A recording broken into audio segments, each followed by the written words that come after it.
All this time I was sure that our marriage was strong and reliable. I was ready to do everything to make our life happy and full of love. But one day I discovered that my wife was only using me as a means to her own ends. She had cheated on me, and it was not the first time. I realized that all along she had her own plan, and I was just a puppet in her hands. But I wasn't going to stay idle, and decided to get back at her for her betrayal. Matvey and Alina had known each other since high school. The boy had been in love with the first beauty of their school for many years, and once even worked up the courage to ask her out. But she sharply rejected him. She preferred to go out with a cocky high school student named Pasha. He seemed mature and very cool to her. Matvey sometimes heard other girls whispering behind his back, discussing his unrequited love. And Alina herself was with Pavel right up until graduation. After graduation, Matvey studied at university working in parallel, and after graduation began to rise by leaps and bounds on the career ladder. He managed to get a job at an international company. He began to earn a lot of money. He bought himself a spacious apartment and a nice car and helped his parents. He also liked to travel. The impressions of travel greatly energized him. One day, he was invited to another meeting of classmates. Matvey decided to go there for a change. It was there that his meeting with Alina took place many years later. When she saw Matvey, she could not even believe her eyes. The man, though clothed, was restrained, but she roughly understood the cost of all these things on him. They were talking. Alina questioned her former suitor with great interest about what he was living now. And by the minute she was getting more and more into some kind of relationship with him. They exchanged phone numbers, and the next day Alina was the first to call. Now after all these years, she herself made a date with Matvey. Over all these years, he had not lost his warm feelings for Alina. And although in the past she had rejected him and dated someone else, none of that mattered. Now they met as adults. And Matvey was glad that Alina was finally interested in him herself. Their relationship began very quickly. Alina knew what she wanted from this life. So the slow development of the novel did not interest her. Their wedding took place just 6 months later. Although Matvey's parents tried to tell him it was too soon, and it was still necessary to get to know each other better, they began to travel together. Matvey showed his wife various countries in their local colors. Alina watched everything with her mouth open and was as excited as a child. When they returned to their city, the woman began to take more and more of her work from Hula, explaining that she was not feeling well. At the same time, she often began to complain to her husband that she was very tired of working. Her bosses didn't appreciate her, and she felt that she was wasting her time there. These were no longer subtle hints, but real manipulations. And Matvey fell for it. He still could not rejoice that the love of his youth, now his lawful spouse. Of course, after all this talk, he himself suggested that she quit her job and rest at home. He would take care of everything. Alina's dream finally came true. She lives in her husband's luxurious apartment. He allows her not to work and does not deny her anything. They live like this for a few more years. And then her husband's business trip, which lasted several weeks, happened. He and his wife would call each other late at night, but sometimes she would miss a call, claiming that she was very tired from the day. When Matvey returned, it was as if the atmosphere in his home had changed. His wife did not welcome him with the same joy as usual. She acted rather reserved and even a little aloof, which really hurt the man. He thought she had something going on or was just in a bad mood, so he didn't emphasize it. Intuitively, he sensed that something was wrong, but he didn't give it much thought. During the next month that he was in town, his wife's being just as slightly different. She started spending more and more time with her girlfriends, sometimes returning home and even later than her husband. When Matvey asked her what she was doing all that time away from home, she said that her best friend was also out of work now, and they went to salons and sports centers together or just went for a walk. One day, Matvey was supposed to have a business meeting at a restaurant in the center of town. On that day, things did not go well from the very morning. First, he left important documents at home, and on his way back to pick them up, he was late for work. Then some minor mishaps at the office threw him off balance, and now he was stuck in a traffic jam not far from that very restaurant. As he sat in his car, irritably texting his colleague that he might be late because of the traffic situation, his attention was caught by two silhouettes gliding outside the window. Matvey looked up and saw a couple. His wife was walking with some man and was hanging out with him interestedly. The husband's previously unknown feeling of jealousy pricked him. He could see for sure that it was his wife, and how she was enjoying herself in the company of another man. Interesting choice of girlfriends she has, of course, he thought irritatedly. The traffic was moving very slowly, and Matvey decided to follow where the two men were going. They were going straight to the restaurant where Matvey himself was headed. After about 10 minutes, all the cars parted, and the man was able to turn around and park beside the place. He went in very carefully, looking around to see where his wife was sitting, but at the same time not to get caught. He was lucky. The table at which his meeting was taking place was at a decent distance from the table where Alina was sitting with her companion.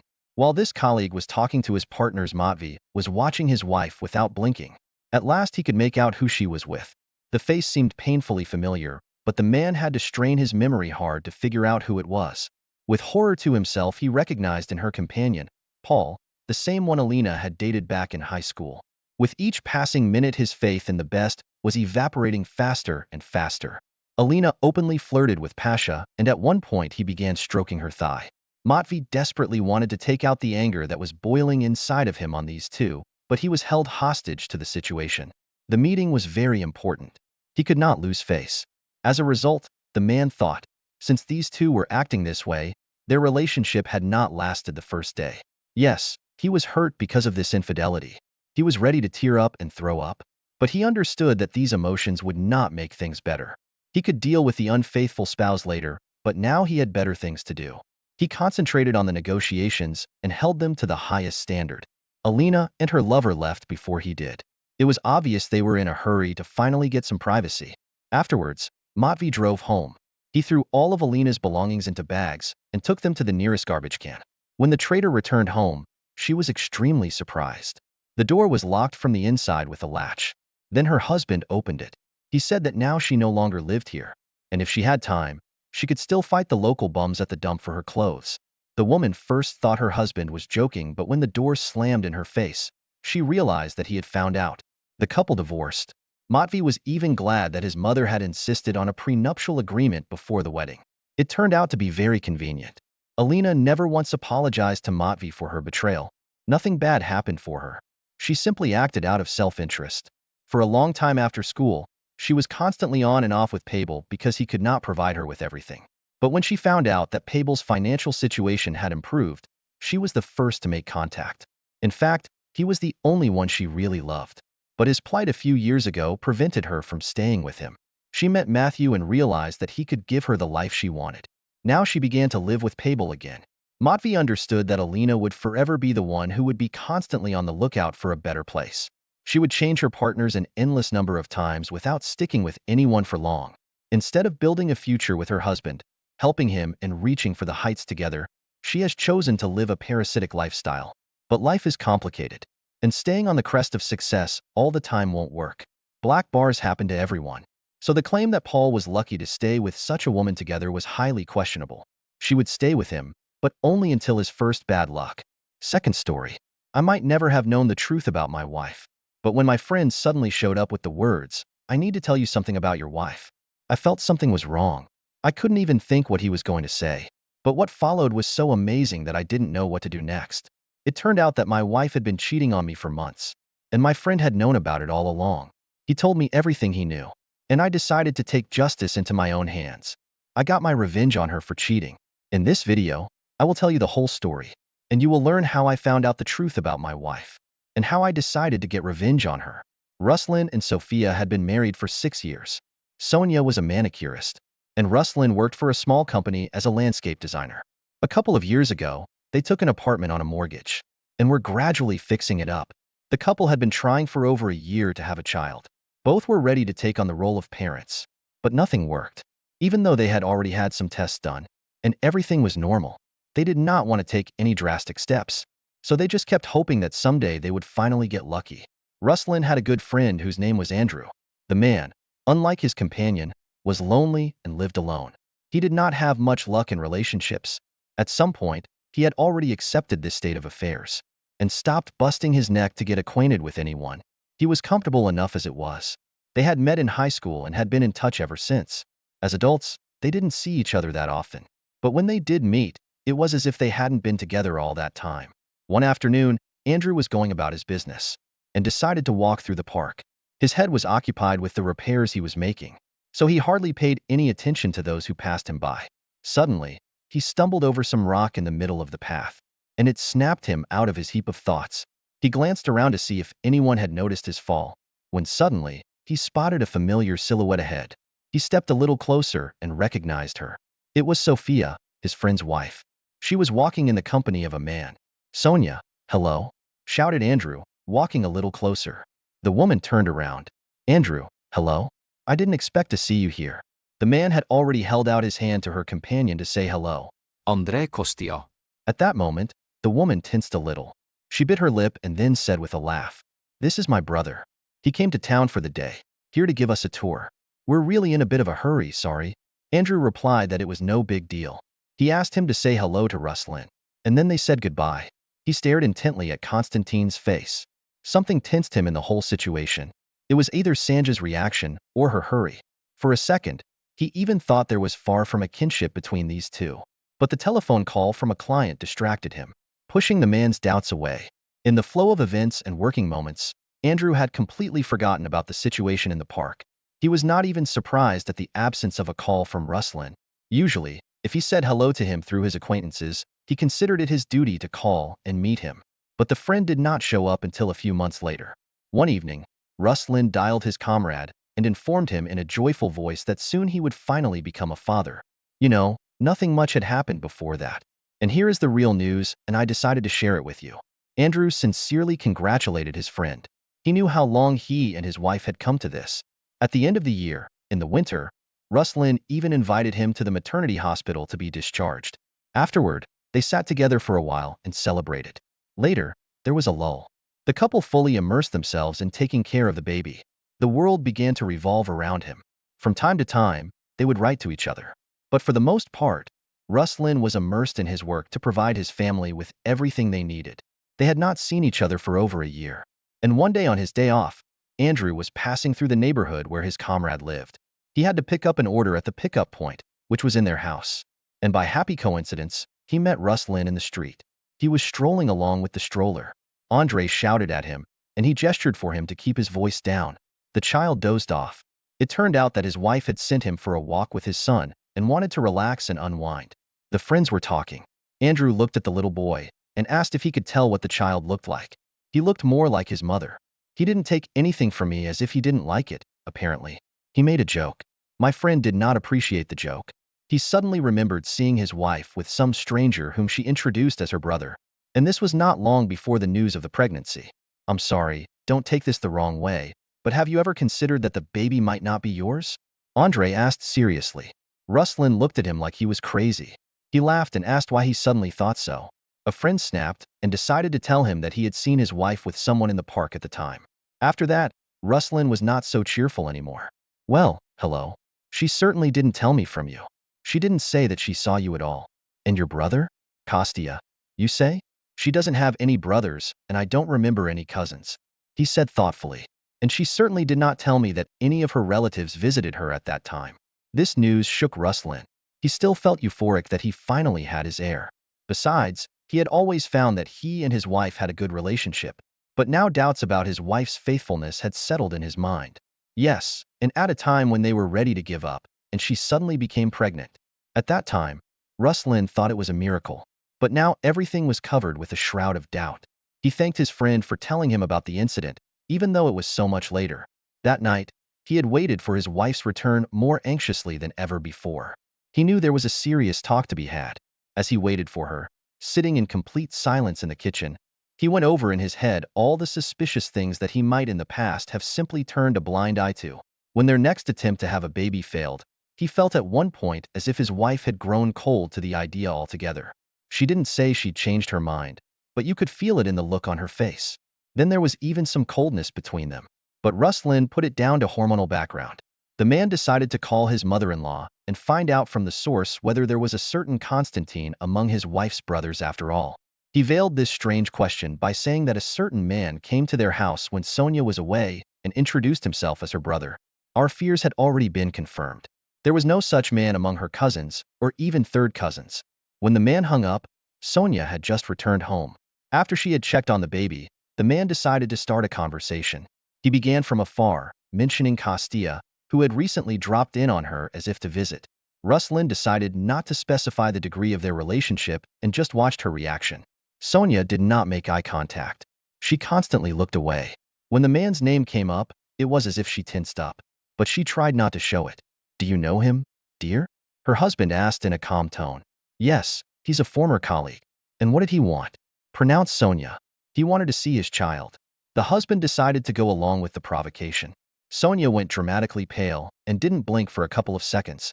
She opened and closed her mouth like a fish on dry land. Rustlin decided to squeeze her. So he's right, isn't he? You didn't cheat with him, did you? It seems time to do a paternity test. His words thundered to his wife. Then she tried to pull herself together. I've been agonizing for hours to give you a son, and you're doing this to me. She howled. Well, if it really is my baby, what do you have to worry about? Her husband said calmly. The expression on the woman's face was as if she were ready to burst with anger. Forgetting about the sleeping baby, she started yelling at her husband for trying to avoid responsibility for the baby like a coward. She threatened that now she would go to her mother and Rustlin would never see her again. Then she tearfully began packing her belongings. The expertise made it clear that the baby was not Rustlin after all. After that, he and Sonia scandalously divorced. The man was both angry and depressed by this news. He had already managed to get used to the role of the father, attached to this little lump of happiness. All this time, Andra had been by Rustlin's side and supported him in this difficult period. Sonia went to her parents. By then, she had long been out of touch with her lover. But now, feeling vulnerable, she tried to resume communication with him. But Kostya himself was not eager to do so. He already had his own family and he did not care about Sonia. So, in an attempt to deceive her husband, the woman lost her own game. Such is the story. Share in the comments what you think about this situation. After being married for 7 years, my wife's infidelity shattered our once wonderful marriage. I'm a 40-year-old man, while my wife is a 41-year-old woman. Throughout our relationship, she had been an incredible source of tranquility, always knowing how to keep me content and happy. However, my struggle with anger management posed significant challenges in the early stages of our marriage. During our outings to bars or restaurants, I would often react aggressively if I perceived someone staring at my wife, resorting to physical altercations. Additionally, my possessiveness towards her was noticeable. However, a couple named Zach and Frankie arrived in our neighborhood a few years ago, bringing with them a refreshing sense of friendliness and warmth. As our friendship with Zach and Frankie blossomed, my wife, Taylor, started including them in our social gatherings, be it dinners or parties. In return, they reciprocated the gesture by inviting us to their anniversaries and other significant events. When my birthday came around, Taylor decided to invite a special group of friends, including our new neighbors, Zach and Frankie, to celebrate with me. Their thoughtful gift of a laptop meant a great deal to me, as they were aware that my previous one had recently stopped working. I felt genuinely grateful for their kind gesture. As the evening progressed, most of our guests had departed early, leaving only Zach and Frankie behind. Given their proximity as neighbors, they had the convenience of returning home at midnight. We continued to enjoy ourselves, sipping wine, watching TV, while Frankie and my wife, Taylor, engaged in conversation in the kitchen. It was during this casual setting that Zach complimented my wife's beauty, noticing her elegance as she wore her nightie. After the departure of our other guests, Zach remained unaware of my possessiveness towards my wife. When I confronted him about his earlier comment, he naively reiterated that my wife was exceptionally attractive and expressed a wish to have met her during his single days. His response ignited a powerful surge of anger within me, escalating rapidly into fury. Without hesitation, I lashed out and struck him in the face, swiftly ejecting him from my house. As blood trickled down Zach's face, the severity of the situation became apparent to Taylor and Frankie, leaving them deeply terrified. Despite my previous friendly demeanor towards Zach, when someone crossed a certain boundary, I found it impossible to restrain myself. Following that incident, Zach and Frankie ceased visiting our home and were explicitly prohibited from doing so in the future. Several months following that incident, Zach and Frankie made the decision to relocate from the area. I experienced a sense of relief as their departure meant I would no longer have to endure their presence, which had proven challenging for me. Recognizing the impact my anger had on my wife, Taylor, who possessed an exceptional level of calmness and sensitivity, she took the proactive step of accompanying me to therapy. This was an effort to address and manage my anger issues with the ultimate goal of fostering a healthier dynamic within our relationship. I deeply appreciated my wife's unwavering support and her commitment to prioritizing my mental well-being over simply giving up on our relationship. In ordinary circumstances, I behaved like any normal individual without displaying anger. However, my protected instincts flared up whenever someone attempted to harass or mistreat my wife. Taylor comprehended that she had the freedom to dress as she pleased, as I had never imposed restrictions on her choice of clothing, and she recognized that my anger stemmed from a place of love, an intense desire to safeguard her from harm. This understanding and empathy between us helped strengthen our bond. My wife was ecstatic to witness the positive impact of my therapy sessions, observing that I was making significant progress and had successfully curbed my outbursts of anger in public. A few months down the line, we received delightful news. Taylor's sister, Katie, was engaged, and her wedding was scheduled to take place in a mere 2 months. The news filled us with immense joy, igniting our excitement as we eagerly embarked on wedding preparations, engaging in daily shopping outings to ensure everything was perfect for the upcoming celebration. Taylor had selected a lovely pink dress for herself and expressed her desire to don a matching pink coat. However, personally, I preferred not to appear overly whimsical or wear such colors, as they didn't resonate with my personal style for male attire. Instead, I opted for a white suit that felt more aligned with my preferences. As the wedding plans unfolded, Taylor's parents kindly requested our presence in their city 2 weeks prior to the big day, inviting us to participate in the preparations alongside them. Filled with anticipation and a desire to savor every moment of the upcoming wedding, we eagerly packed our belongings and embarked on a journey to Taylor's mother's house. Arriving 2 weeks prior to the joyous occasion, the sheer delight of having the entire family gathered under one roof created an atmosphere brimming with happiness and excitement. As we collectively prepared for the wedding, immersing ourselves in the various arrangements, we also found time to practice our dance moves and meticulously plan our heartfelt speeches, aiming to make the celebration truly memorable. As the wedding day approached, Taylor's relatives had gathered to celebrate the joyous occasion. Among them was Felix, an experienced event planner who had taken charge of organizing every aspect of the wedding. Due to his meticulous approach, Felix constantly sought Taylor's input, ensuring her preferences were considered in every decision made. While Felix's dedication to incorporating Taylor's opinions pleased her, it unintentionally left Katie, the bride, feeling upset. Katie felt overshadowed as Felix continued to consult Taylor regarding the card design, cake flavor, stage size, color scheme, menu selection, and more, even though it was Katie's special day. The situation grew increasingly exasperating for everyone involved, particularly Katie, as Felix seemed to rely solely on Taylor's opinion, proclaiming that nothing would proceed without her approval. Complicating matters further was the fact that Taylor had a long-standing friendship with Katie, leading Katie to consider finding a replacement for Felix. However, due to the constraints of time and the complexities involved in securing a new planner at the last minute, Katie reluctantly had to accept the situation and tolerate Felix's overpowering involvement in the wedding preparations. Katie's behavior towards everyone became increasingly bothersome as the wedding preparations intensified. When I approached her to seek her input on our dance moves, she responded with a sharp and dismissive tone, claiming to be too busy to assist. Not only did she hurl insults at those around her, but she also attributed her conduct to the stress of wedding planning, rather than offering an apology for her actions. Despite her attitude, I chose to tolerate her behavior, understanding that family support was crucial during such demanding preparations. I rationalized that these challenges were not uncommon in the midst of wedding arrangements and believed in maintaining solidarity within our family. Felix had arranged to take Taylor and Katie to select flowers for the wedding, and when Taylor invited me to join them, Katie abruptly expressed that she didn't require any additional assistance in making decisions for her special day.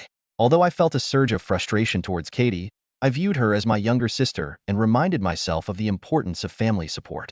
Consequently, I decided to step back and encourage them to proceed without me, expressing that I had no desire to accompany them at that moment.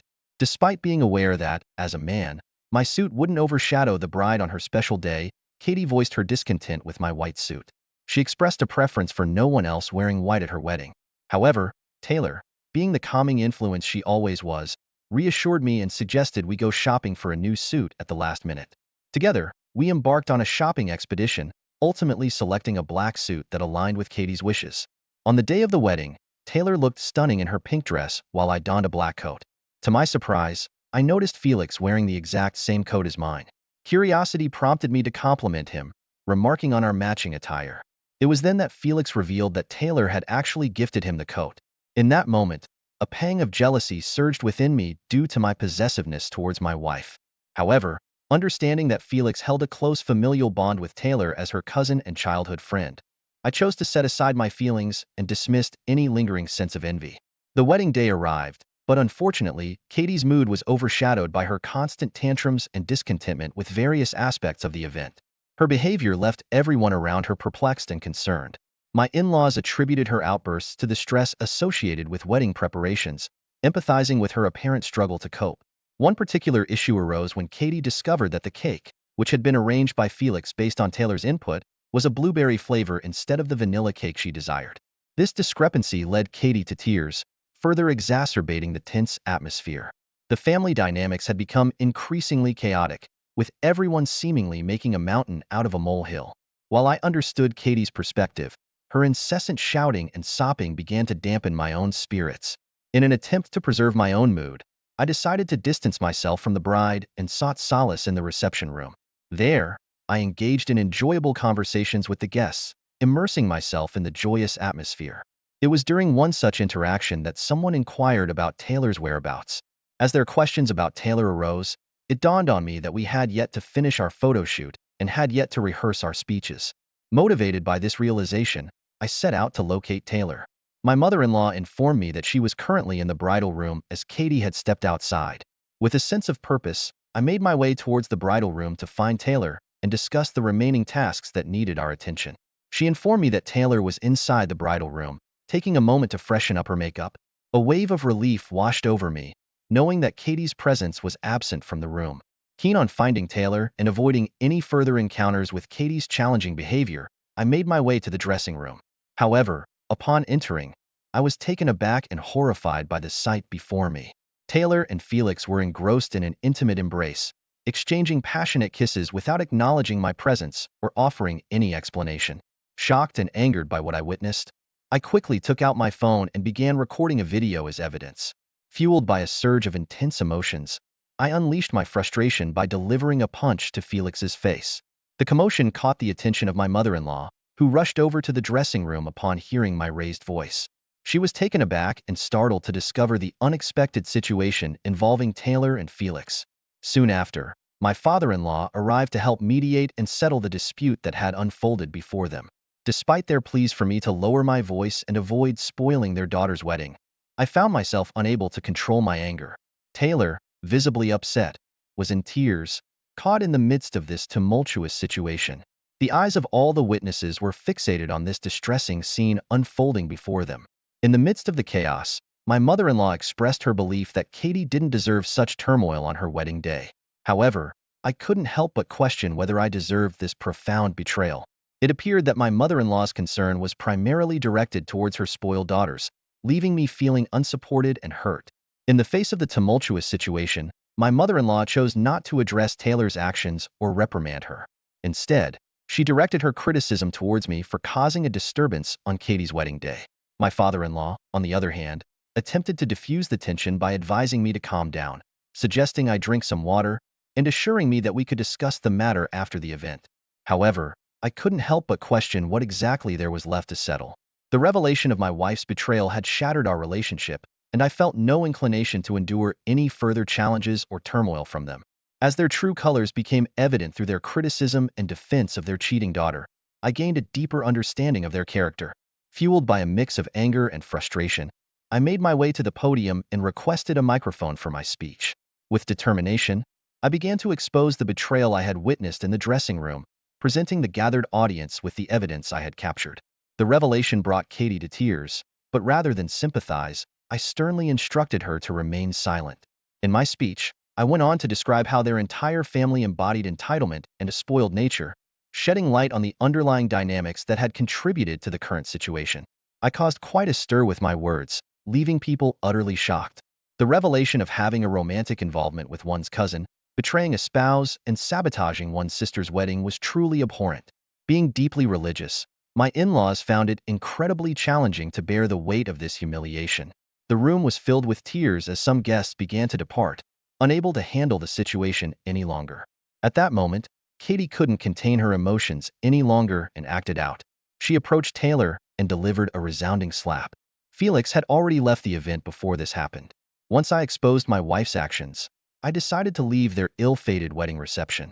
Feeling the need to distance myself from the situation, I made my way back to my city. An update on the situation: I have initiated divorce proceedings and presented my wife with the necessary papers.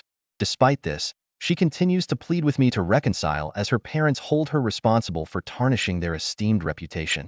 Following the wedding day, Taylor and Katie's relationship came to an abrupt end due to Katie's perception that Taylor had ruined her momentous occasion. Felix seemed to have disappeared without a trace, as no one had heard from him since that day.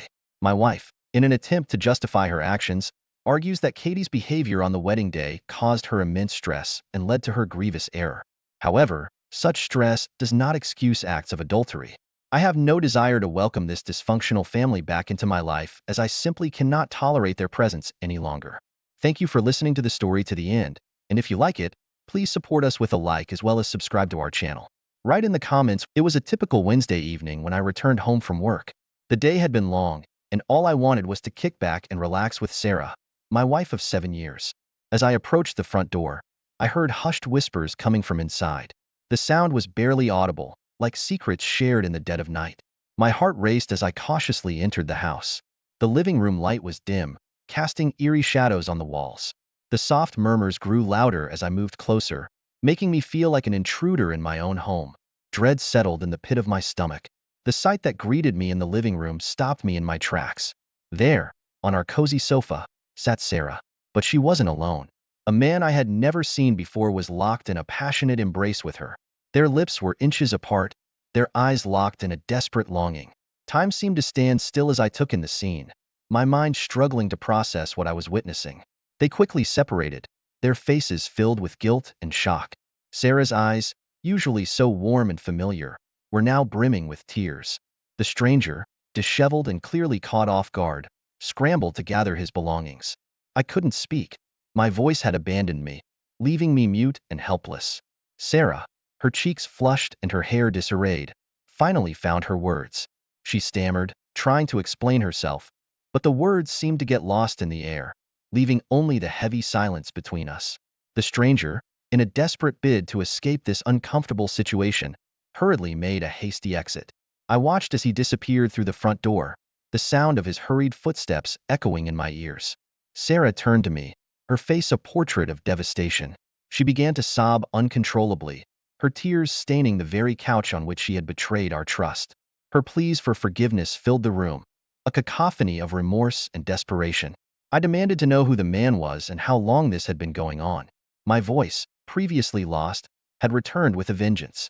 Anger and confusion surged within me, pushing me to seek answers to the questions that were tearing my world apart. Sarah confessed that it had been happening for several months. Months. The word hung heavy in the air, a reminder of the countless lies and deceit that had festered beneath the surface of our marriage. The weight of those months crushed me, leaving me breathless and bewildered. As the tears streamed down Sarah's face, I couldn't help but wonder if there were others involved. Was this a one-time mistake, or had she been living a secret life, hidden from my view? The uncertainty gnawed at my soul, adding another layer of complexity to an already tangled web of emotions. In that moment, I faced a choice.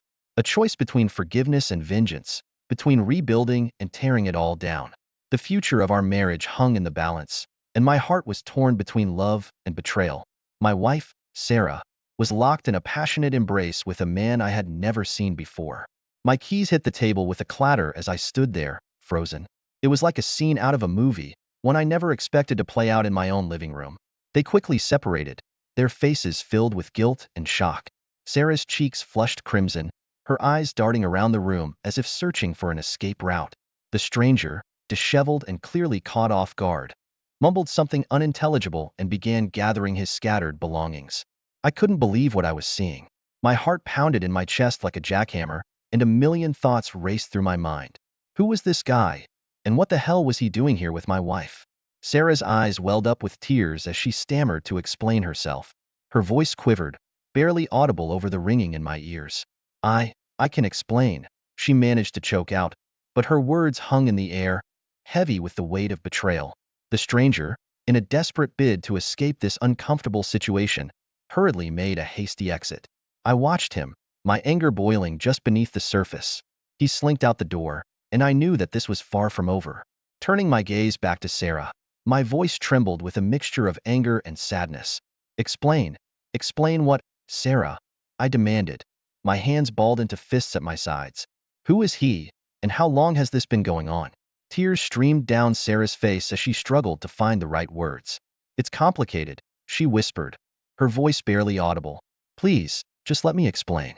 I felt a tumultuous mix of emotions, anger, betrayal, confusion. My mind raced as I tried to make sense of it all. The room felt suffocating, the air heavy with tension. Sarah's explanations were a jumbled mess of half-truths and excuses. She spoke of loneliness, of feeling neglected, but her words couldn't justify what I had just witnessed. The man's presence in our home was a stark reminder that our marriage was far from perfect. As the minutes ticked by, Sarah's tears continued to fall, and my anger began to ebb, replaced by a deep sadness. It was clear that we were both victims of our own failures, our own inability to communicate and connect. But in that moment, with the stranger's presence still lingering in the air, forgiveness seemed like an impossible choice. Our marriage had been shaken to its core, and the path forward was uncertain. Hey there, if you're enjoying this content, please consider giving it a thumbs up and hitting that subscribe button below. Your support helps us create more great videos like this one. Don't forget to also click the notification bell so you never miss an update from us. Thanks for watching.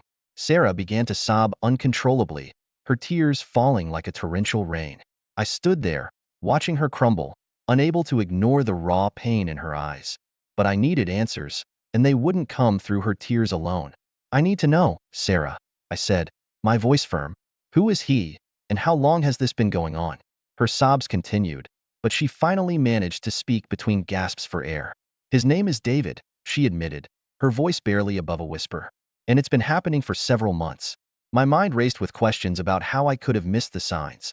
Sarah and I had been together for 7 years, and I thought I knew her better than anyone else. How had I been so blind to this? How had I failed to see the cracks in our marriage? Anger and betrayal swirled inside me, but beneath it all was a deep sense of hurt. I had trusted Sarah with my heart, and now it felt shattered. I took a step back, needing some distance to process everything. My gaze wandered around the room, landing on the family photos on the wall. There we were, smiling in each one, our love captured in frozen moments. How had it all come to this?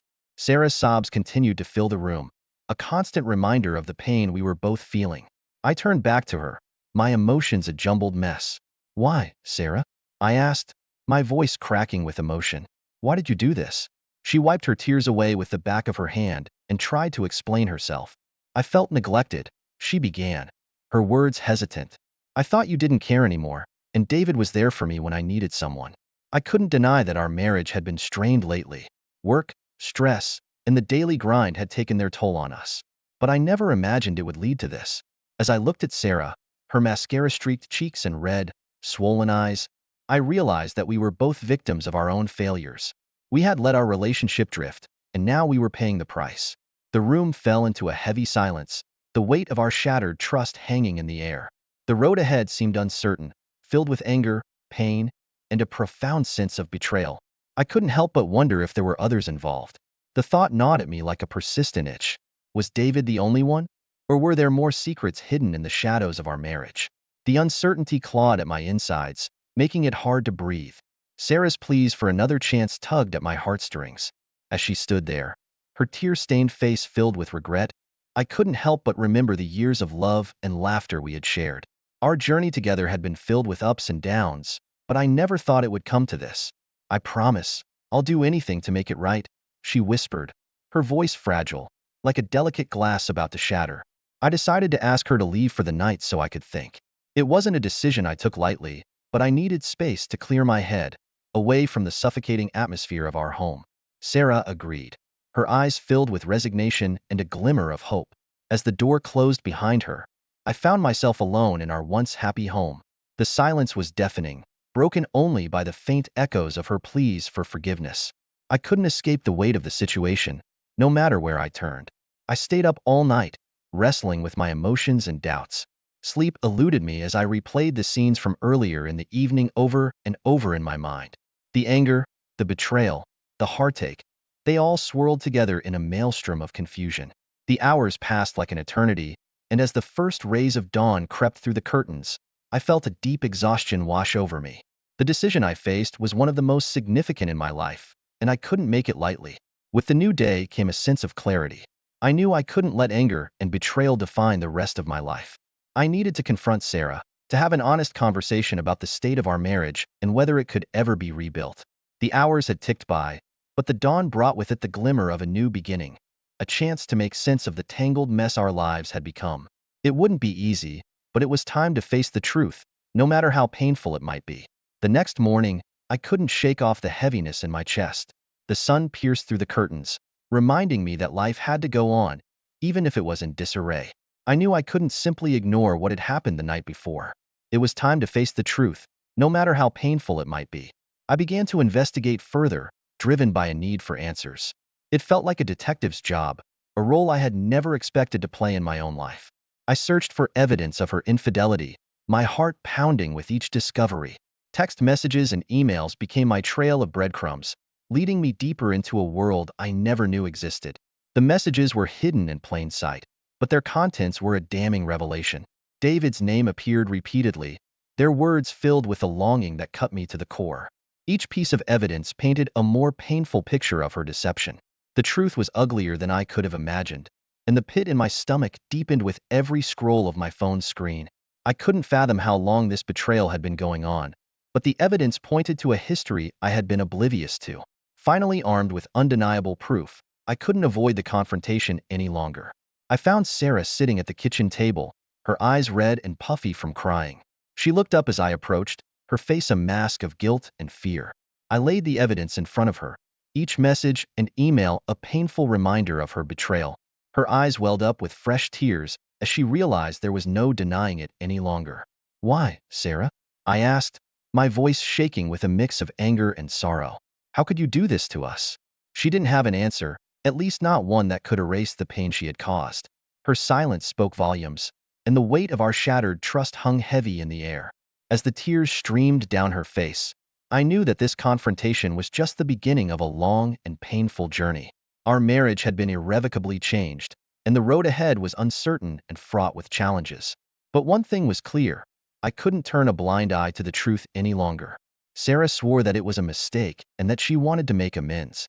Her voice trembled as she pleaded for forgiveness, her eyes locked onto mine as if trying to find a lifeline in my gaze. It was hard to ignore the turmoil in her, the regret for the choices that had brought us to this point. "I messed up, big time," she admitted, her words heavy with guilt. "But I love you, and I want to fix this, whatever it takes." I sat across from her, torn between the love I had for the woman who had been my partner for 7 years and the betrayal I couldn't shake off. The idea of rebuilding our marriage felt like an impossible mountain to climb, but there was still a glimmer of hope buried beneath the wreckage. Friends and family started to learn about our marital crisis. It was hard to keep such a deeply personal matter hidden. News of our troubles spread like wildfire, and soon, our closest confidants were offering their opinions and advice. Some urged me to give her a second chance, emphasizing the years we had invested in our relationship. They believed in forgiveness and the idea that love could conquer all, even the darkest of secrets. Others questioned if I had played a role in her actions. Doubts began to creep in, and I couldn't help but wonder if I had neglected our marriage without realizing it. Had I been too focused on work and other responsibilities? It was a painful self-examination, one that made me question my own shortcomings. The voices of those around me, well-intentioned as they were, only added to the confusion swirling inside my head. I felt like a ship adrift in a storm, and the decision I faced weighed heavily on my shoulders. Sarah's promises to change and make amends tugged at my heartstrings. It was impossible to forget the love we had shared, the memories we had built together. But the wounds were deep, and the scars would be a permanent reminder of the pain we had endured. As the days passed, I grappled with the choice before me, knowing that whatever decision I made would shape the rest of our lives. Our marriage hung in the balance, teetering on the edge of redemption or dissolution. And no matter which path I chose, there would be no going back to the way things were before. I felt torn between my love for Sarah and the betrayal I had endured. It was a battle raging within me, love clashing with the hurt and anger that had taken root. I wanted to believe that our love could conquer all, but the scars ran deep, and I couldn't ignore the pain that had been inflicted. Sarah suggested we attend couples therapy to work through our issues. It was a step she hoped would bridge the chasm that had opened between us. I could see the desperation in her eyes, the fear of losing the life we had built together. I agreed to give therapy a chance, hoping it would save our marriage. The first session was like stepping into the unknown, our problems laid bare for a stranger to dissect. The therapist's office was a safe haven, a place where we could lay our truths on the table without fear of judgment. The therapist delved into the deep-seated issues in our relationship. With each session, we peeled back the layers of our history, exposing the wounds we had both inflicted and endured. It was uncomfortable, like cleaning out an old, neglected wound, but it was necessary for healing. As the weeks passed, I struggled with trust and insecurity. The therapist's questions often felt like a magnifying glass, highlighting the doubts and fears that had festered within me. Sarah's attempts to rebuild our trust were met with resistance, and I couldn't help but wonder if the damage was irreversible. The ultimate decision of whether to forgive and rebuild or end the marriage weighed heavily on my mind. Therapy had brought us closer in some ways, but it had also unearthed uncomfortable truths. The love I felt for Sarah still existed, but it was tainted by the knowledge of her betrayal. In the end, the therapist's office became a battleground of emotions. Forgiveness seemed like an elusive goal, and the scars of betrayal ran deep. The decision loomed over us, a storm on the horizon, and I couldn't help but wonder if our love could weather the tempest or if it would be swept away by the winds of change. In the end, it all came down to one pivotal moment, a moment of reckoning that would define the course of our future. The weight of the therapist's words hung in the air as we sat in the small, dimly lit office. Forgiveness, the therapist said, is a choice. It's not about forgetting or condoning the past, but deciding if the love and the history you share are worth the effort to rebuild. I exchanged a glance with Sarah, both of us acutely aware that this was the crossroads we had been hurtling toward. The therapist's words echoed in our minds as we considered the path ahead. The weeks of therapy had been a roller coaster of emotions, forcing us to confront our deepest insecurities and wounds. We had unearthed the root causes of our issues, but the scars of betrayal still lingered. Trust, once shattered, was like a fragile vase glued back together. It might hold, but the cracks would always be visible. Sarah's remorse had been palpable, her efforts to make amends sincere. The love we had shared for so long hadn't vanished, but it had been shaken to its core. The decision weighed on me like a boulder, and it was time to either lift it together or let it crush what remained of our marriage. I want to try, Sarah said, her voice unwavering as she looked into my eyes. I want to rebuild what we had, even if it takes a lifetime. The sincerity in her words cut through the doubts that had clouded my judgment. Maybe, just maybe, we could emerge from this crucible stronger than before. I nodded, my own resolve firming. I want to try too, I admitted, my voice laced with vulnerability. But know that it won't be easy, and it won't happen overnight. The therapist offered a reassuring smile, a beacon of hope in the storm. It's a journey, not a destination, she said. But with commitment, effort, and time, love can overcome even the most daunting of obstacles. As we left the therapist's office that day, we held each other's hands, our fingers interlocked with a promise of a fresh start. The future remained uncertain, and the scars would always remind us of the pain we had endured, but love had the power to heal, to rebuild, and to mend what had been broken.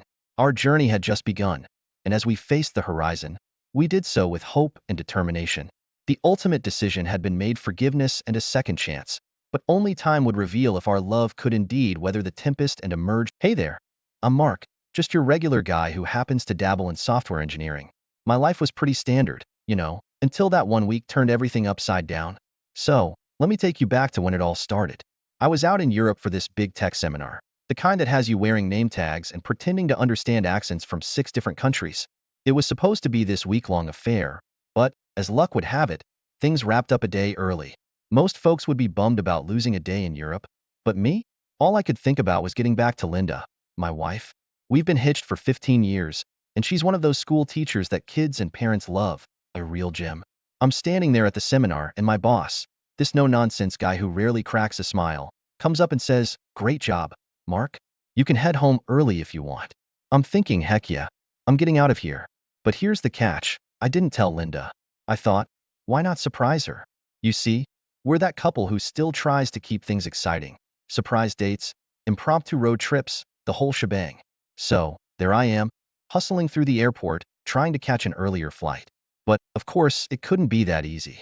My usual airport is an hour north of our cozy little suburban home, but I end up finding a flight to this smaller airport, almost 2 hours to the south. Never used it before, but hey, adventure, right? I get on the flight, it's cramped, my knees are hugging my chest, and the guy next to me is snoring like a bear. But I'm buzzing with excitement, thinking about Linda's face when she sees me. I land, grab a rental car, one of those tiny things that you pray doesn't fall apart on the highway, and start my midnight road trip back home. Now, picture this. I'm pulling into our driveway, it's just shy of midnight, and the street's quiet, like one of those scenes from a movie where you know something's about to happen. But the house? It's dark, pitch black, and Linda's car? Nowhere in sight. My heart's doing this funny little dance in my chest, not the good kind. I'm lugging my suitcase inside, trying to make sense of it. Where could she be at this hour, right? I'm not one to jump to conclusions, so I fish out my phone and dial her number. It rings, and finally, she picks up on the third ring. Her voice is groggy, like I just woke her up. Hey hun, just checking in. Everything okay? I ask, trying to sound casual. She's all, yeah, it's past midnight. I was sleeping. See you at the airport tomorrow morning, right? Now, I'm standing there, phone in hand, feeling like I've just walked into a weird movie. I'm like, sleeping, but not at home. I play it cool, though. Yeah. See you tomorrow. I stay, and we hang up. But get this. I call our home phone, and guess what? It rings just fine. So, the whole, phone's broken, story? Not adding up. I'm not Sherlock Holmes or anything, but something's fishy. So, I start doing the only logical thing. I search the house. You know, under the bed, in the closets, the usual hiding spots. But nope, no Linda, no nothing. Just me and a whole lot of silence. So, there I am, sitting in our dark living room, thinking, what now, Mark? I've always considered myself a pretty sharp guy, not easily fooled. But right then, I couldn't shake off the feeling that I was missing a huge piece of the puzzle. And that, my friends, is where it all began. Little did I know, that night was just the opening act of a show I never bought tickets for. Alright, so where did I leave off? Oh yeah, sitting in my dark living room, feeling like the lead in a mystery movie I never auditioned for. So, I decide it's time for some good old-fashioned detective work. And by detective work, I mean sitting on the couch, trying to piece together the puzzle with a bag of stale potato chips. It's getting late, or early, depending on how you look at it. And I'm just about ready to call it a night when I spot something on the kitchen table. It's a receipt from some fancy hotel downtown, dated for that very night. Now, I'm no genius, but I know Linda wouldn't be at a hotel for a school project. My mind's racing with possibilities, none of them good. But I needed to know, you know? So, I do what any reasonable person would do at 1 a.m. I drive to the hotel. I'm half hoping I'm wrong, that there's a perfectly logical explanation for all this. I get to the hotel, and it's one of those places with a shiny lobby and a doorman who looks at you like you're lost. I wander in, trying to blend in with the late-night crowd. And there, in the corner of the lobby lounge, is Linda. But she's not alone. She's laughing and chatting with some guy I've never seen before. He's got that. I spend more time in the gym than at work. Look. Now, I'm standing there, feeling like I've been sucker punched. I duck behind a potted plant. Classic spy move, right? And listen in. And let me tell you, the things I heard. It's like listening to a soap opera, but worse, because it's your life. They're talking about sneaking away for weekend trips, secret messages, the whole 9 yards. My head's spinning, and I'm trying to process it all. It's like one of those moments when you realize the quiet life you thought you had is anything but. I could have walked up to them, made a scene, but I didn't. I had a different plan brewing. I sneak out of the hotel and drive back home, my mind working overtime. By the time I get back, it's almost dawn, and I've got it. A plan to bring this whole charade out into the open. So, there I was, back at home, reeling from what I'd just seen at the hotel. Linda, my Linda, laughing it up with some mystery guy. Felt like a gut punch, you know? But I wasn't about to let this slide without digging deeper. No way. The next day, instead of confronting her or blowing up her phone, I play it cool. I call her up and spin a tale. Hey hun, looks like this seminar's going into overtime. Won't be back till next week. She sounds relieved, says she'll miss me, but I can hear that edge in her voice, the one that says she's got other plans. I start tailing her, keeping it low key. Sounds crazy, right? But I had to know the full story. Turns out, Linda's got a whole routine. Fancy dinners, late nights, the works. And always with Mr. Muscles, as I've started calling him in my head. Each day, I'm piecing together more of the puzzle. They're not just flings or one-time things. This is serious. They're talking about future plans, sneaking away for weekends, even joking about a life together. It's like watching someone else's life fall apart, except it's mine. And the more I find out, the angrier I get. But anger's like a fire, right? Gotta channel it right, or it burns everything down. So, I hatch a plan. A plan to expose this whole charade for what it is, a sham. I don't call our friends or family, not yet. First, I need solid proof, something undeniable. I'm talking photos, receipts, the kind of evidence you see in courtroom dramas. It's meticulous work, tracking their movements, snapping pics without being seen. I feel like a character in a spy novel, only the stakes are my marriage. So there I am. Mark the makeshift detective, tailing Linda and her gym buddy-turned-lover, whom I've dubbed Mr. Muscles in my head. Each day, I'm gathering bits and pieces, snapshots of their secret world. It's like putting together a jigsaw puzzle, except every piece is a stab in the heart. During my sleuthing, I stumble upon something, or rather, someone interesting. Mr. Muscles has a wife. Yeah, plot thickens, right? She's this elegant woman, living in the suburbs, probably unaware her husband is playing Casanova in the city. Now, I'm thinking, Mark, you've got to meet this lady. But how? I can't just knock on her door and say, hey, our spouses are having an affair. So, I cook up a plan. I find out where she works, a local art gallery, and plan a chance encounter. I walk in one afternoon, pretending to be an art enthusiast. There she is, graceful, maybe a bit lonely. We strike up a conversation about some abstract painting. I'm nodding and smiling, not understanding a thing about it. We get to talking, and I gently steer the conversation towards personal life. She mentions her husband, how he's often away for business. My inside screaming, if only you knew, lady. I keep visiting the gallery, building a rapport with her. Then, one day, I drop the bomb. I think our spouses might be more than just colleagues, I say, showing her a photo of Linda and Mr. Muscles a bit too cozy at a cafe. She's shocked, devastated. I can see the realization dawning on her, the pieces falling into place in her mind. But she's strong, you know, doesn't crumble. Instead, she asks, what do we do now? That's when I lay out my plan. Let's expose them, but in a way they'd never see coming, I suggest. She's hesitant at first, but then there's this fire in her eyes. She's in.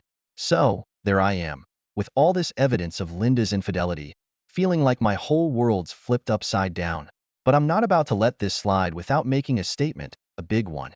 I start plotting a grand reveal, something that'll show everyone the truth about Linda and Mr. Muscles. I decide to throw a surprise gathering at our house, the place where they often meet up, thinking they're safe in our little love nest. I call up our friends, family, even some of Linda's colleagues. Tell them we're throwing an impromptu party to celebrate an unexpected business success of mine. Everyone's excited, praising me for my hard work, completely unaware of the real drama about to unfold. The plan's simple. Have everyone hide in the living room, lights off, waiting for Linda and Mr. Muscles to walk into their not-so-secret rendezvous. Then, bam, lights on, and the truth's out for all to see. The day arrives, and our house is buzzing with whispered anticipation. Friends and family are tucked away, some hiding behind furniture, others in adjoining rooms, all waiting for the big moment. Linda and Mr. Muscles, clueless about the setup, stroll in, lost in their own little world. They're laughing, touching, starting to get real cozy, thinking they're alone. I'm watching from my hiding spot, heart pounding, waiting for the perfect moment. And then, when they're just about to cross a line they can't come back from, I hit the lights. The room erupts in gasps and murmurs. Linda and Mr. Muscles freeze like deer in headlights. The look of shock, embarrassment, guilt, it's all there, painted across their faces. Our friends and family are in utter disbelief. Some are shaking their heads, others looking away, unable to believe what they're seeing. Linda's sister, who's always been her champion, looks like she's about to cry. My best friend, who's known us since college, just stares, his expression a mix of anger and pity. Linda's colleagues, who've always seen her as the perfect professional, are whispering among themselves, their respect for her visibly crumbling. And there, in the midst of it all, is Linda's mother, her face a picture of shock and disappointment. As for Mr. Muscles, he's stammering, trying to make sense of the situation. But there's no talking his way out of this one. His eyes dart around the room, looking for an escape, but there's none to be found. Linda's trying to speak, to explain, but her words are lost in the chaos of the moment. The truth's out, and there's no hiding from it now. The facade of the perfect marriage, the ideal life, it's all come crashing down in the most public way possible. The aftermath is a blur. Some guests leave, unable to handle the tension. Others stay, offering me their support, their expressions a mix of sympathy and disbelief. Linda's left standing there, her secret life exposed, her world shattered just as much as mine. And me? I'm feeling a whirlwind of emotions. Relief that the truth's finally out, anger at the betrayal, sadness at what's been lost. But above all, there's a sense of closure. The lies are over, and now, it's time to start picking up the pieces. The room's still echoing with the last traces of the night's drama. There I am, standing in the wreckage of what used to be my life, surrounded by the stunned faces of friends and family. Linda's standing there, looking like she's been hit by a freight train. Mr. Muscles, well, he's already slinked out the door, tail between his legs. The air's thick with tension, unspoken questions hanging like heavy clouds. Linda's sister, Karen, is the first to break the silence. She's always been the peacemaker, the one who tries to find the good in everyone. But even she can't mask her disappointment. Linda, how could you? She whispers, more in sorrow than in anger. Linda's colleagues, some of them close friends of ours for years, shuffle uncomfortably. I can see the respect they once had for her dissolving in front of my eyes. It's one thing to hear rumors. It's another to see the truth laid bare in your living room. Then there's Linda's mother, a stern woman who's always valued family above all else. The look she gives Linda is one I can't quite decipher. It's a mix of anger, heartbreak, and maybe, just maybe, a hint of understanding. But she doesn't say a word. She doesn't have to. As the night wears on, the guests begin to leave, offering me sympathetic pats on the back and awkward, mournful looks. I'm left alone with Linda in the deafening silence. She tries to speak, to explain, but what's there to say? The trust is broken, the damage done. Finally, she says something that catches me off guard. I never meant to hurt you, Mark. I lost my way. Her voice is a silence like a knife. I want to be angry, to shout and rage at her. But all I feel is a profound sadness, a sense of loss so deep it's almost physical. I know, I reply, and it's the truth. I do know. People don't just wake up one day and decide to wreck their lives. It happens bit by bit, choice by choice. And maybe, in some way, I played a part in it too. The house feels empty as the last guest leaves. It's just Linda and me, standing amidst the ruins of our marriage. We talk, not about us, but about practical things, living arrangements, finances, how we'll explain this to our friends and family. As dawn breaks, Linda packs a bag and leaves. I watch her drive away, and there's a moment where I almost call out to her, ask her to stay and work it out. But some things, once broken, can't be fixed. And maybe, just maybe, it's better this way. In the silence of the morning, I sit down with a cup of coffee, staring at the mess in the living room, the remnants of the party that wasn't really a party. And I realize that this is it, the first day of the rest of my life. It's a daunting thought, starting over. But there's also a sense of freedom, a chance to rebuild, to find out who I am when I'm not part of Mark and Linda. It's not going to be easy, but then again, the best things in life rarely are. So, with the morning sun streaming through the window, I make a promise to myself to learn from this, to grow, and to never lose sight of who I am again. Because in the end, that's all we really have, ourselves, our choices, and the paths we choose to walk. The days following the party-turned revelation are a blur of emotions and decisions. The house, once filled with love and laughter, now echoes with the silence of absence. I go through the motions, dealing with the fallout, answering calls from concerned friends and family, but inside, I'm numb. But life, as it tends to do, keeps moving. I return to work, throwing myself into projects and meetings, anything to keep my mind occupied. My colleagues, aware of the situation, offer a mix of sympathy and space. It's appreciated, but there's this unspoken understanding that the Mark and Linda they knew is no more. In the quiet of the evenings, I find myself reflecting on everything. How did we get here? Were there signs I missed? Could I have done something differently? It's a dangerous spiral, and I have to constantly remind myself not to get sucked into the abyss of what-ifs. A couple of weeks later, I get a call from Karen, Linda's sister. She's been caught in the middle of this, trying to support Linda while also understanding my pain. We meet for coffee, a neutral ground to talk. Karen looks tired, worn down by the family drama. She's struggling. Mark, Karen says softly, stirring her coffee. Not that it excuses anything, but she's lost too. I nod, understanding. Despite everything, I can't help but feel a pang of concern for Linda. I hope she finds what she's looking for, I reply, and I mean it. Karen gives me a small, sad smile. And you, Mark, what are you looking for now? Her question catches me off guard. What am I looking for? Redemption? Closure? A new beginning? I'm not sure. All I know is that I can't stay anchored to the past. The conversation with Karen is a turning point. It makes me realize that holding on to anger and resentment won't change what happened. It's time to let go, not for Linda, but for me. I start to make changes, small at first. Rearranging the furniture, taking down some old photos, creating a space that feels more like mine and less like ours. It's therapeutic in a way, a physical manifestation of the internal changes I'm going through. I reconnect with old friends, some of whom I'd lost touch with over the years. We meet for drinks, catch up on life, and their company reminds me of who I was before Linda. It's like rediscovering parts of myself that I had forgotten. One evening, I find myself at a local community center, signing up for a cooking class. It's something I've always wanted to do but never got around to. Surrounded by strangers, all there for different reasons, I feel a sense of camaraderie. We're all here, trying to learn something new, to add a little flavor to our lives. As the weeks turn into months, the raw pain of the betrayal fades into a dull ache. It's still there, a part of my story, but it no longer defines me. I'm finding joy in small things. A well-cooked meal, a night out with friends, a quiet evening with a good book. And then, there's Sarah, Mr. Muscle's wife. We've kept in touch, two people bound by a shared experience of betrayal. There's a comfort in our interactions, an understanding that doesn't need words. We meet occasionally for coffee, offering each other support and a listening ear. One evening, as we're laughing over a shared joke, I realize how much I've come to value her company. She's smart, funny, and resilient. There's a connection there, something that goes beyond our shared pain. But I'm cautious, aware that both of us are still healing. As the year comes to a close, I find myself reflecting on the journey I've been on. It's been a road marked by pain, discovery, and growth. I'm not the same person I was a year ago, and that's okay. I've learned that life is unpredictable, but it's also full of possibilities. I don't know what the future holds, but I'm ready to face it.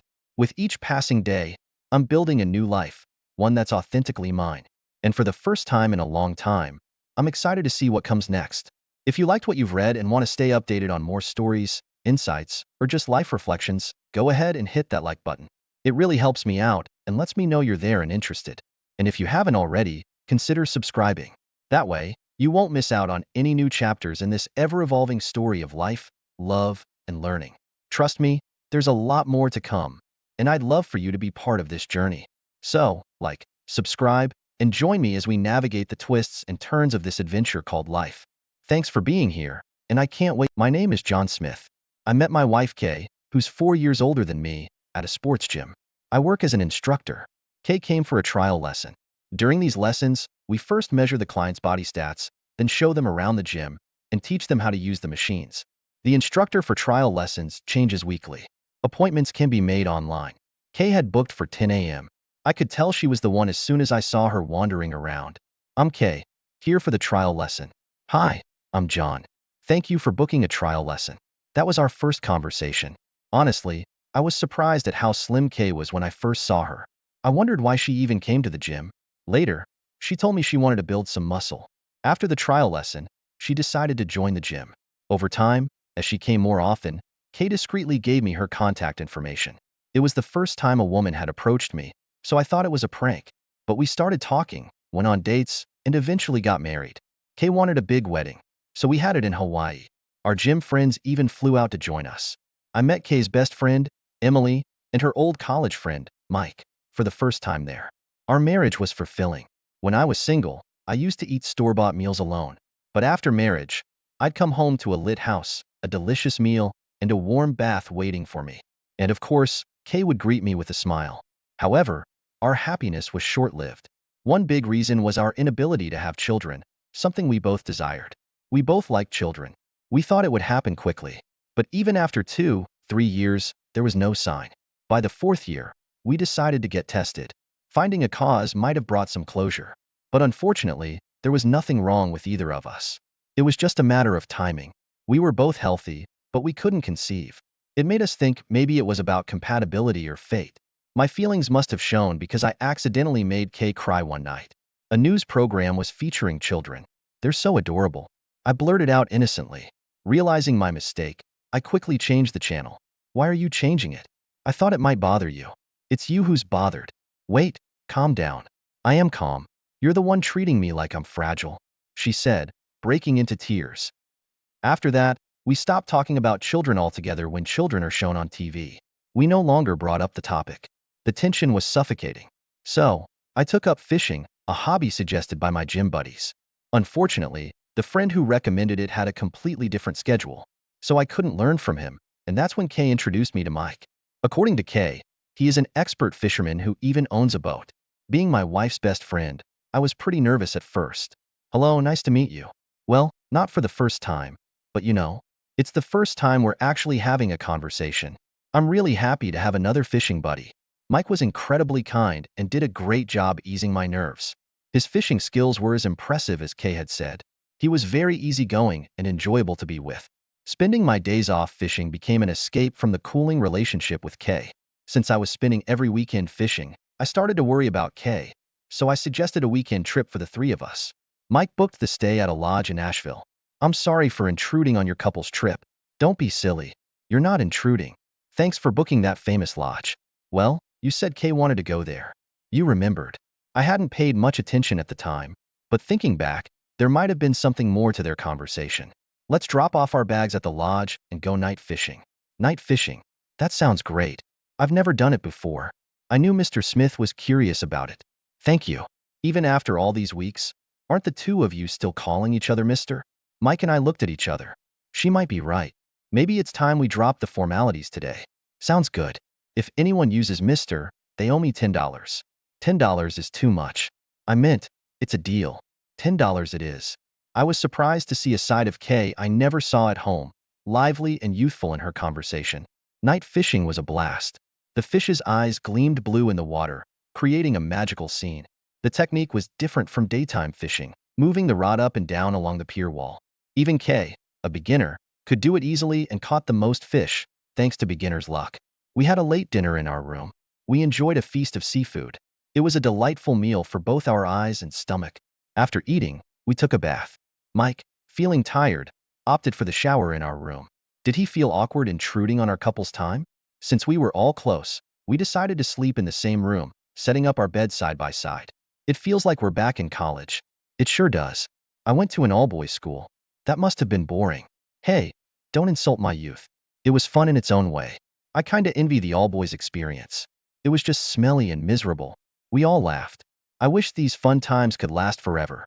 It felt like a friendship between men and women that I had never experienced in my youth. All thanks to Mike.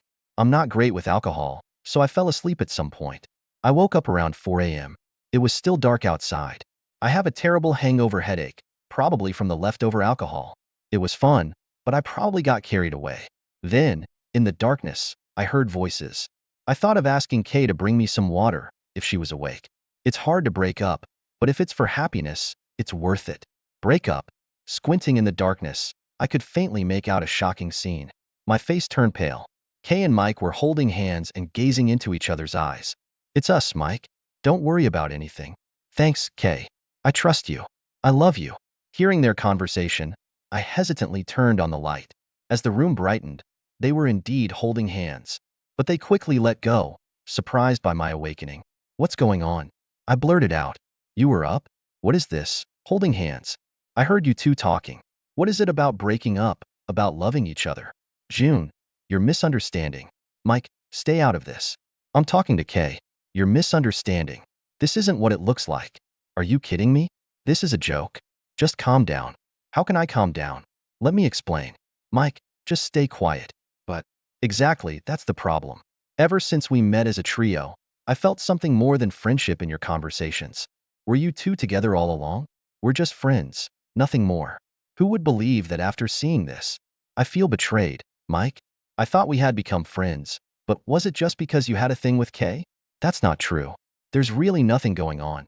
So, you're both denying it. Have you been enjoying fooling me? Coming on this trip must have been convenient.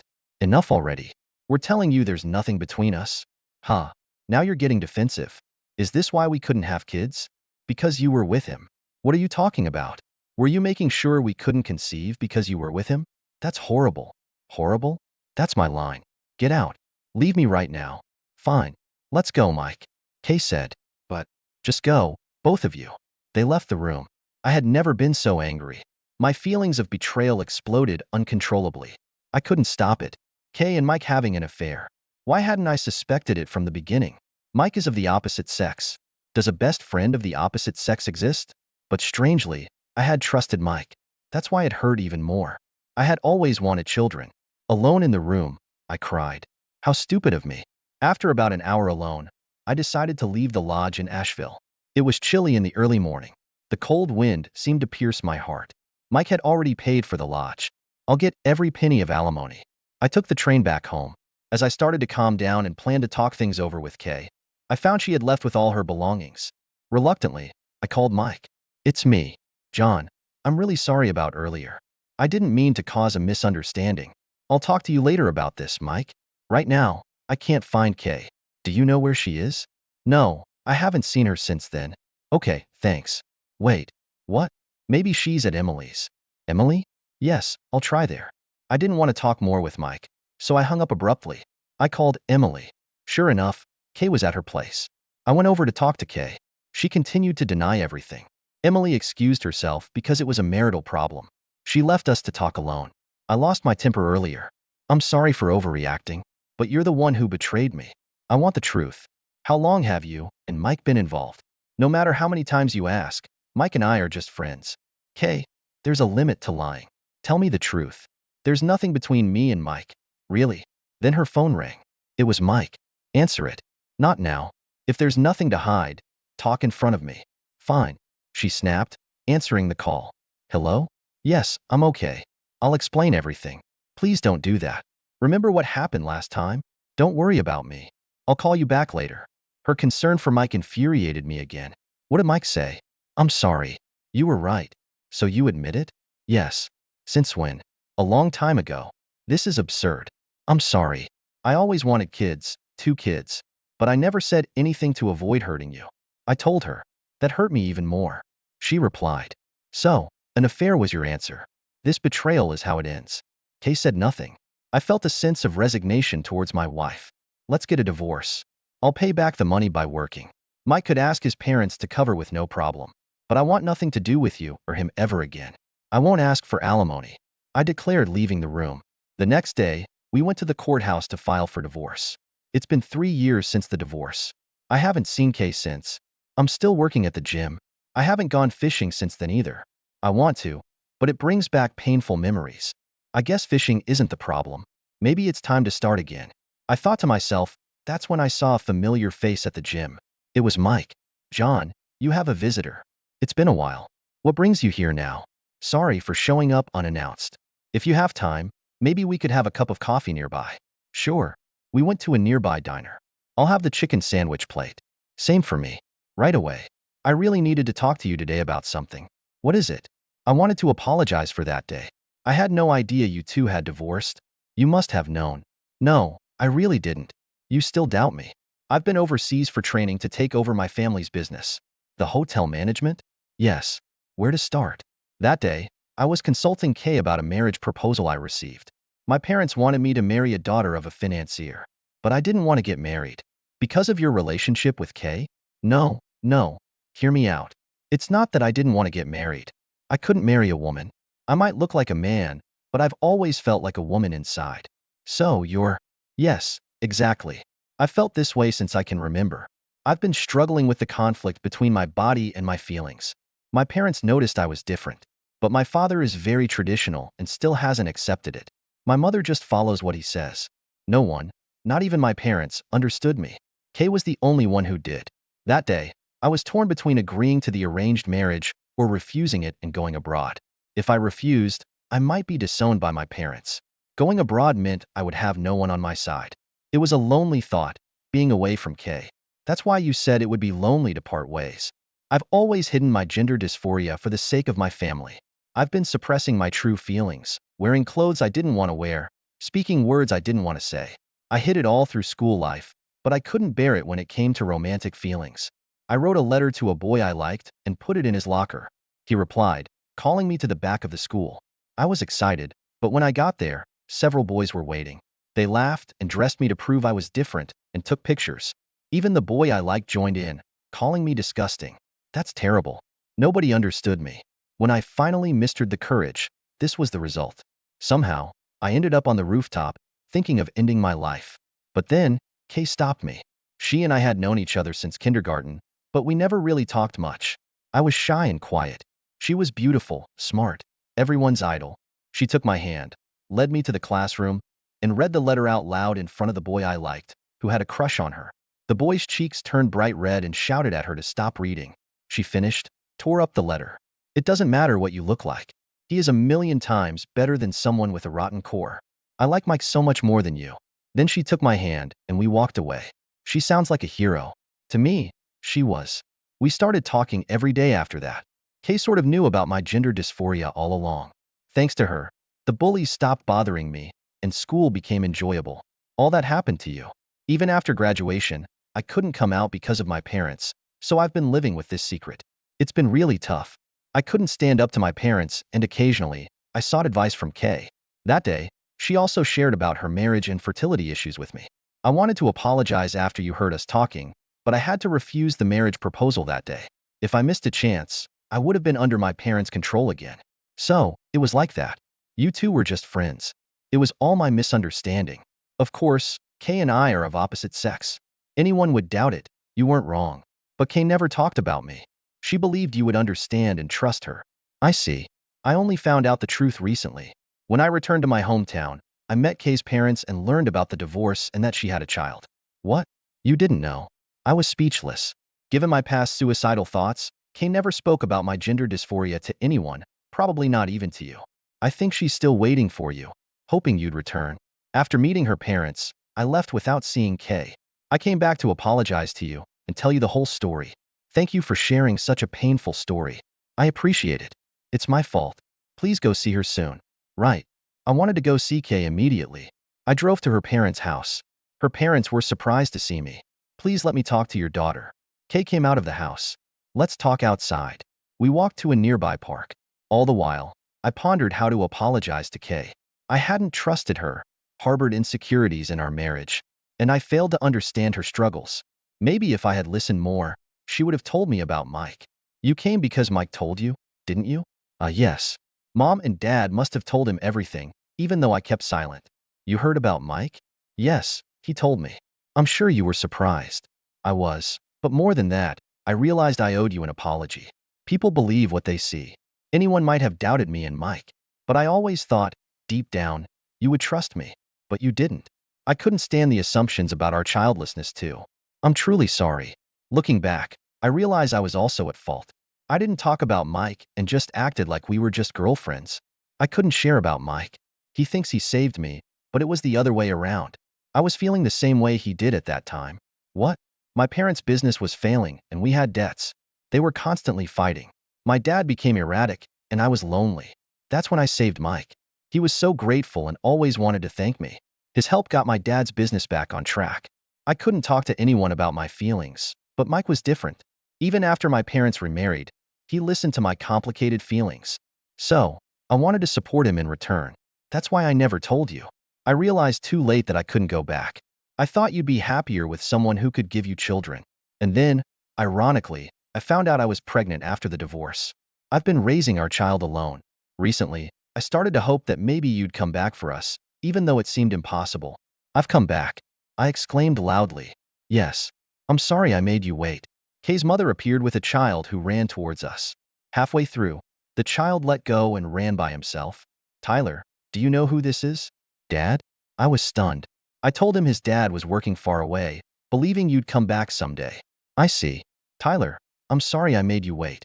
Dad, you're home. I'm home. I hugged my son, wiping away tears. Kay cried too. Thank you for waiting. I'm not perfect, but let's be a family again. I'll never hurt you again, and I will protect you too with my life. Kay cried and nodded. I took Tyler's hand, and we walked home together. Is 3 years a long or short time? I am ready to make up for lost time with abundant love. I will never